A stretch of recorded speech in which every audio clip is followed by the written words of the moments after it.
Maka dalam hadis yang lain Rasulullah SAW sebutkan bahwa nanti akan ada 3 kelompok jenis manusia yang baca Al-Quran. 3 jenis manusia yang baca Al-Quran. Yang pertama kata Rasulullah, rajulun yubahi bihi, yaitu seorang dengan Al-Quran yang dibacanya itu saling berbangga-banggahan. Buat diri dia takjub. Coba lihat bacaan saya yang paling bagus, bacaan saya yang paling enak didengar, bacaan kamu biasa-biasa saja. Yubahi, jadi dia menjadikan Al-Quran itu sebagai kebanggaan bagi diri dia. Bukan lagi niatnya untuk mencari ridha Allah Subhanahu wa taala. Menghafal Al-Quran, menjadi seorang hafiz, tidak lagi niatnya karena Allah Subhanahu wa taala, tetapi ingin disebut sebagai hafiz, ingin disebut sebagai orang yang menghafal Al-Quran, ingin disebut orang yang telah berhasil menghafal Al-Quran. Yubahi bih, yaitu menjadikan diri dia bangga, takjub kepada diri sendiri. Maka ini suatu kelompok yang sangat-sangat merugi bagi Rasulullah sallallahu alaihi wasallam. Yang kedua, wa rajulun yastaqilu bih. Yang kedua, dengan membaca Al-Quran mereka mencari makan, mencari hidup. Jadi Al-Quran diperjualbelikan. Kalau Anda bayar saya sekian, maka bacaannya akan bagus. Kalau Anda tidak mau bayar saya, maka saya tidak akan datang. Yastaqilu bih, itu meminta. Maka ini musibah. Assalamualaikum teman-teman. Jangan lupa klik subscribe di channel Tafakur Video ya. Dan aktifkan tanda loncengnya.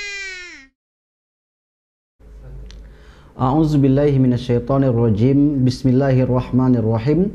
Assalamualaikum warahmatullahi wabarakatuh. Alhamdulillahi rabbil alamin.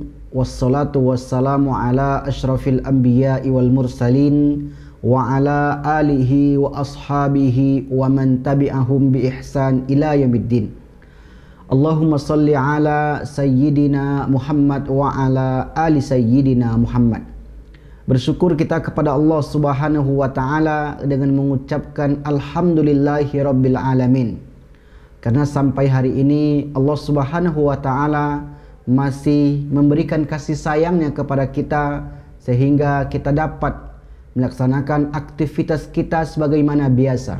Alhamdulillah juga kita masih diberi kesempatan untuk melanjutkan kajian kita, yaitu hadis-hadis seputar akhir zaman.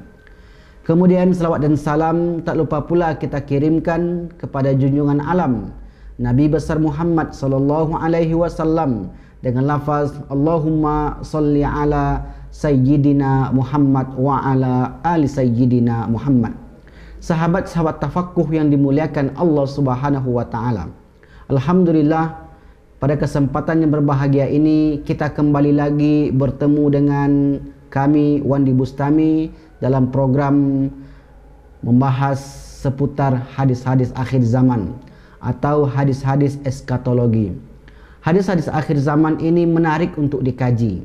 Kenapa menarik dikaji? Karena dalam hadis-hadis tersebut Rasulullah SAW mengabarkan, memberitahu kepada umatnya bahwa sebelum dunia ini berakhir, yaitu sebelum terjadi kiamat, maka akan ada huru-hara, akan ada kejadian-kejadian, fenomena-fenomena yang berlaku yang ketika itu sangat memprihatinkan kita. Nah, apa yang berlaku di akhir zaman nanti itu telah disampaikan oleh baginda Rasulullah SAW 14 abad yang lalu, di mana beliau telah menyatakan dengan tegas dalam banyak hadisnya bahwa akan terjadi suatu fenomena yang dahsyat, yang membingungkan, yang tidak masuk akal oleh sebagian orang. Namun hal itu akan berlaku nanti di akhir zaman. Telah banyak yang kita bahas tentang hadis akhir zaman itu. Di antaranya ialah bahwa nanti di akhir zaman orang tidak bisa terbebas dari riba. Di mana-mana terjadi praktek riba. Di akhir zaman nanti akan muncul pemimpin-pemimpin dari kalangan orang-orang munafik. Di akhir zaman nanti tidak ada lagi rasa malu dari diri seorang muslim. Di akhir zaman nanti Orang tidak lagi memperhatikan dari mana hartanya ia peroleh dan kemana ia keluarkan. Yang penting bagi mereka adalah bagaimana menumpuk harta yang banyak dengan menggunakan segala cara. Dan itu telah disampaikan oleh baginda Rasulullah SAW dalam banyak hadisnya. Pada kesempatan yang berbahagia ini, kita akan membahas satu lagi kejadian ataupun huru-hara fenomena yang akan berlaku nanti, yaitunya bahwa akan muncul suatu kaum, akan muncul suatu generasi, suatu kelompok yang mana mereka menjadikan Al-Quran tempat mata pencaharian. Al-Quran diperjualbelikan. Ketika mereka membaca Al-Quran, mereka meminta upah yang besar, mereka meminta upah yang banyak. Apabila mereka tidak memberi upah, maka mereka tidak mau membaca Al-Quran. Membaca Al-Quran itu tujuannya bukan karena Allah Subhanahu wa Ta'ala, tetapi ingin mencari harta yang banyak, ingin mengumpulkan kekayaan yang melimpah. Maka mereka berlomba-lomba untuk mempelajari Al-Quran, berlomba-lomba untuk mendalami Al-Quran. Tapi tujuannya bukan karena Allah Subhanahu wa Ta'ala, akan tetapi untuk mencari kesenangan dunia yang bersifat sementara. Sahabat-sahabat yang dimuliakan Allah Subhanahu wa Ta'ala, dalam riwayat Imam Ahmad dan Imam At-Tirmizi, Rasulullah SAW bersabda, an Imran ibn Husain, dari Imran bin Husain, annahu marra ala qasin. Suatu ketika beliau lewat di sebuah tempat yang mana di situ ada seorang qas. Qas bermakna orang yang pandai bercerita, orang yang ahli hikayat. Beliau lewat, kemudian ahli hikayat ini yaqra'u, ia sedang membaca, yaitu membaca Al-Quran, yaqra'ul Quran. Setelah selesai membaca Al-Quran, sa'ala, beliau meminta. Apa yang beliau minta? Sa'ala amwala minan nas, yaitu meminta upah, meminta jatah, meminta gaji, meminta sesuatu dari orang-orang. Kemudian kemudian Imran bin Husain fastarja'a, mengucapkan kalimat istirja', yaitu inna lillahi wa inna ilaihi raji'un. Kenapa beliau mengucapkan kata-kata itu? Karena melihat kelakuan seorang yang ahli hikayat tadi, setelah membaca Al-Quran, dia meminta kepada orang-orang upah yang begitu besar. Maka beliau istighfar, beliau mengucapkan istirja', inna lillahi wa inna ilaihi raji'un. Biasanya kalimat istirja' itu dipakai ketika ada musibah, ketika seseorang terkena musibah, maka kalimat itu keluar. Misalnya ada orang yang meninggal, kita katakan inna lillahi wa inna ilaihi raji'un. Maka beliau Imran bin Husain ini mengucapkan kalimat tersebut karena melihat bahawa apa yang dilakukan oleh ahli hikayat ini, seorang qusas ini, ahli cerita ini, yang pandai bercerita ini, dia melihat suatu fenomena atau perkara yang sangat luar biasa, yaitu musibah yang besar. Maka beliau mengatakan inna lillahi wa inna ilaihi raji'un. Summa qala, lalu beliau berkata, sami'tu Rasulullah sallallahu alaihi wasallam, saya mendengar Rasulullah sallallahu alaihi wasallam yaqul, bersabda, man qara'al Qur'an, siapa yang membaca Al-Quran, falyas'alillah bih, maka mintalah kepada Allah semata. Artinya, siapa yang baca Al-Quran, baik itu dengan sendiri, di tempat yang tertutup, ataupun di tempat yang ramai, ataupun di suatu halaqah, ataupun di suatu acara yang besar, maka fas'alillah bih, maka mintalah kepada Allah Subhanahu wa Ta'ala. Kenapa demikian? Karena kata Rasulullah sallallahu alaihi wasallam, fa innahu, sesungguhnya nanti sayaji akan datang aqwamun, suatu kelompok, suatu generasi, yaitu yaqra'ul Qur'an, mereka membaca Al-Quran di depan orang ramai. Yas'aluna bihin nasa, tujuannya adalah untuk meminta upah dari orang tersebut. Mungkin kalau bahasa sekarangnya, mereka meminta gaji yang besar. Atau mungkin bahasa lainnya, mereka mematok harga. Kalau Anda undang saya, maka Anda harus bayar sekian. Yas'alun nasa bihin nas, Yas'alu bihi nasa, itu mereka meminta kepada orang-orang dengan bacaan Al-Quran yang ia lantunkan tersebut. Maka wajar Imran Husain beristirja, itu mengucapkan kalimat la inna lillahi wa inna ilaihi raji'un.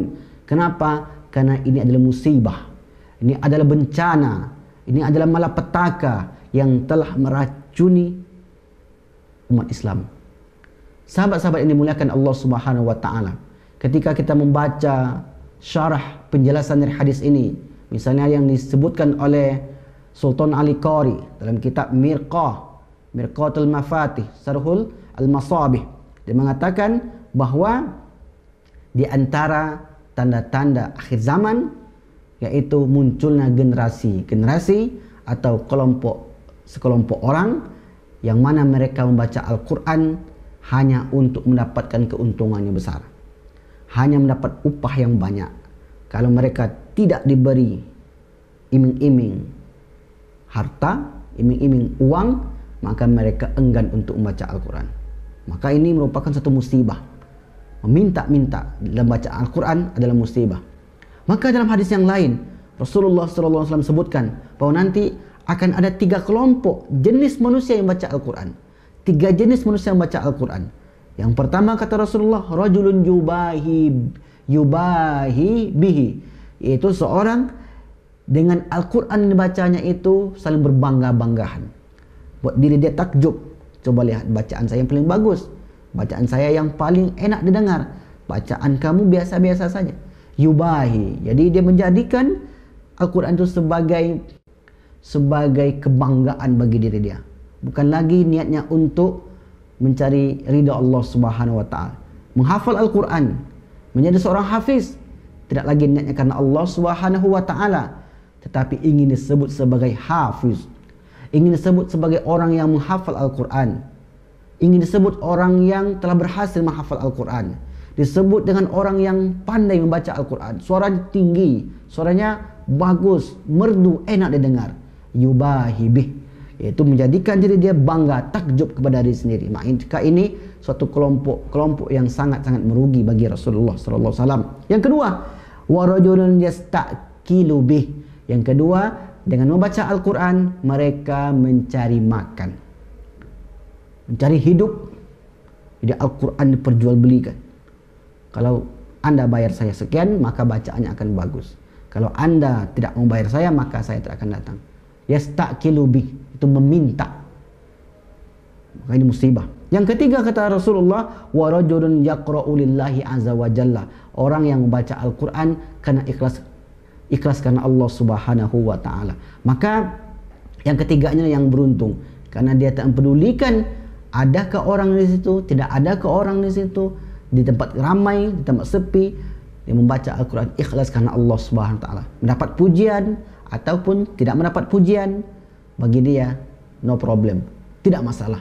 Yang penting saya membaca Al-Quran ini karena Allah Subhanahu wa taala. Maka Rasulullah sallallahu alaihi wasallam dalam hadis lain menegaskan bahwa orang yang membaca Al-Quran, iqra'ul Quran, bacalah Al-Quran, wala taghlu fi, jangan terlalu ekstrim, wala tajafu'an, jangan terlalu kaku, wala ta'kulu bih, jangan makan dari Al-Quran itu.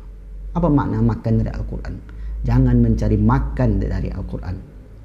Al-Quran dibaca ingin mendapatkan pahala.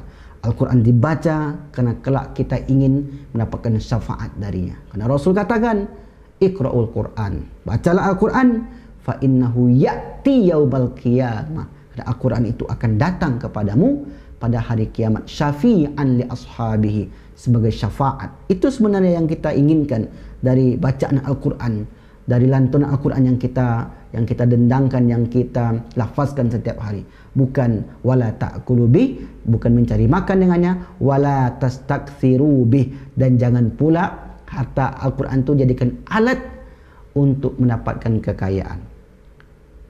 Kaum muslimin, sahabat-sahabat yang dimuliakan Allah Subhanahu wa taala, jangan sampai generasi kita ini generasi yang hafal Quran, yang mengerti Al-Quran, namun Al-Quran itu dijadikan alat, dijadikan senjata untuk mendapatkan keuntungan duniawi. Rasulullah sallallahu alaihi wasallam Dan Allah Subhanahu wa taala pun menegaskan dalam ayatnya surah Taubah ayat 9. Allah berfirman, "Ishtarau bihi bi ayatillahi thamanan qalila." Orang-orang ahli kitab dahulu, mereka istarau, memperjualbelikan ayat-ayat Allah itu thamanan qalila, dengan harga yang sedikit. Istarau bi ayatillah, mereka memperjualbelikan, memperdagangkan. Apa makna memperdagangkan? Kalau besar, bayarannya besar, maka akan keluar ayat-ayatnya. Kalau bayarannya sedikit, maka ayat-ayatnya tidak keluar. Kalau bayarannya besar, maka hukum keluar. Kalau tidak ada bayaran, tidak ada hukum. Istarau bi ayatillahi thamanan qalila. Mereka memperjualbelikan ayat-ayat Allah Subhanahu wa taala, fasaddu an sabilillah, lalu mereka menghalang-halangi manusia dari jalan Allah Subhanahu wa taala. Innahum sa'a ma kanu ya'malun. Sungguhnya sangat buruk apa yang mereka perbuat itu. Jadi menjadikan Al-Quran sebagai alat, menjadikan Al-Quran sebagai wasilah, menjadikan Al-Quran sebagai senjata untuk meraup keuntungan duniawi, maka sungguhnya bagi mereka innahum sa'a ma kanu ya'malun, sangat buruk apa yang mereka lakukan tersebut. Sahabat-sahabat yang dimuliakan Allah Subhanahu wa taala, dalam hadis lain Rasulullah sebutkan orang yang membaca Al-Quran untuk mencari makan itu adalah orang-orang yang fasik, orang-orang yang fajir, orang-orang yang melakukan dosa. Jadi dikategorikan orang yang membaca Al-Quran karena untuk mencari keuntungan duniawi itu adalah orang yang fajir. Rasulullah bersabda, an Abi Sa'id Al-Khudri, dari Abu Sa'id Al-Khudri yaqul, dia berkata, sami'tu Rasulullah, aku mendengar Rasulullah bersabda. Apa kata Rasulullah? Yaqra'ul Qur'an salasatun, ada 3 kelompok yang baca Al-Quran. Yang pertama mu'minun, yang kedua munafikun, yang kedua fajirun. Siapa yang mukmin tadi? Al-mu'min adalah wal mu'minu yu'minu bihi. Orang mukmin itu mereka membaca Al-Quran karena keimanan kepada Allah Subhanahu wa taala dan ingin mendapatkan ridha Allah Subhanahu wa taala. Munafik, siapa munafik itu adalah al-kafir, orang-orang kafir. Munafik kafirun bihi, yaitu dia membaca Al-Quran namun tidak mengamalkan isinya. Adapun orang fajir, wal fajiru yata'akkalu bihi. Orang pendosa ini, orang yang fajir, mereka itu mencari makan dari bacaan-bacaan Al-Quran mereka. Na'udzubillah summa na'udzubillah. Jangan sampai kita orang-orang beriman yang diberi kelebihan oleh Allah dalam membaca Al-Quran, menghafal 30 juz, bacaan-bacaan yang bagus, namun ternyata niat kita membaca Al-Quran itu adalah untuk mendapatkan keuntungan duniawi. Maka nanti di akhirat ada orang yang disidang oleh Allah Subhanahu wa taala. Ketika disidang, kenapa engkau ikut jihad? Saya jihad karena ingin mendapat ridhamu ya Allah. Kata Allah, kadzabta, engkau dusta. Engkau berjihad itu karena dianggap sebagai seorang pahlawan. Maka dilemparkanlah mereka ini ke dalam neraka. Yang kedua, kenapa engkau menuntut ilmu? Kata dia, saya menuntut ilmu ini ya Allah karena ingin menjadi ulama yang dekat denganmu. Kata Allah, kadzabta, engkau dusta. Engkau mencari ilmu ini karena ingin disebut sebagai orang hebat. Campakkan ke neraka. Yang ketiga, orang baca Al-Quran. Kenapa engkau baca Al-Quran? Ya Allah, saya membaca Al-Quran ini ingin mendapatkan redhamu, karena ingin mensyiarkan kalam. Kata Allah, kadzabta, bukan. Engkau baca Al-Quran itu karena disebut sebagai orang-orang yang pandai membaca Al-Quran, hebat membaca Al-Quran, sehingga orang terpedaya, orang kagum dengan bacaanmu, dan kamu hanya membaca Al-Quran untuk mendapatkan nama. Maka kata Allah, kadzabta, engkau bohong, engkau dusta. Akhirnya orang ini dicampakkan oleh Allah ke dalam neraka. Maka ikhwan yang dimuliakan Allah Subhanahu wa taala, kuncinya adalah ketika kita berbuat mesti karena Allah Subhanahu wa taala, terutama dalam membaca Al-Quran. Al-Quran yang kita baca, kita ingin memperoleh nikmat yang besar dari Allah Subhanahu wa taala. Al-Quran yang kita baca ingin mendapatkan keberkahan hidup di dunia dan nanti di akhirat kita mendapatkan syafaatnya. Itulah yang kita inginkan. Maka kita mesti waspada dengan generasi atau kelompok yang muncul nanti dengan tujuan mereka mempelajari Al-Quran untuk mendapatkan keuntungan duniawi, atau bahasa lainnya ingin mereka makan dari bacaan Al-Quran mereka. Maka oleh karena itu mesti kita introspeksi diri, mesti kita luruskan niat dalam membaca Al-Quran, kalam Allah Subhanahu wa ta'ala. Mungkin itu yang dapat kami sampaikan. Mudah-mudahan bermanfaat. Wal afu minkum. Wassalamualaikum warahmatullahi wabarakatuh.